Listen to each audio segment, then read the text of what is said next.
Hiccups यानी कि हिचकियाँ। तुम्हें भी हिकअप्स तो होते ही होंगे, लेकिन तुमने कभी सोचा ये हिकअप्स क्यों हो रहे हैं तुम्हारी बॉडी में? नॉर्मली जो आपका जो डायफ्राम होता है, जो कि मेन ब्रीथिंग मसल होता है, वो स्पाज़्म हो जाता है, जिसकी वज़ह से जो आपके वोकल कॉर्ड्स होते हैं, वो इरिटेट हो जाते हैं और बेंड हो जाते हैं, जिसकी वज़ह से हिक करके साउंड आता है, इसलिए हम इसे हिकअप्स बोलते हैं। नॉर्मली जो हिकअप्स होते हैं, वो मोर देन 48 आवर्स से ज़्यादा हुए, तो वो पर्सिस्टेंट हिकअप्स में काउंट होता है, जिससे एक कंडीशन डेवलप हो सकती है, जैसे कि कोई पेशेंट को जीईआरडी डिज़ीज़ है या फिर उसका न्यूरॉन जो है नर्व इम्पल्सेस इरिटेशन है। नॉर्मली जो हिकअप्स होते हैं वो तब ट्रिगर होते हैं जब आप स्पाइसी फूड्स का इंटेक करते हैं, कोल्ड ड्रिंक्स हो गया, कार्बोनेटेड वाटर्स हो गए या फिर आप स्ट्रेस ले रहे हैं। इनकी वजह से हिकअप्स जो होते हैं ट्रिगर हो जाते हैं।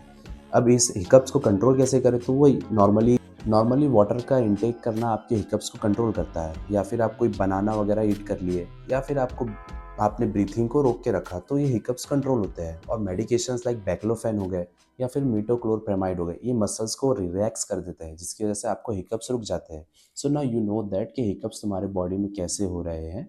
Thanks for watching and share and like.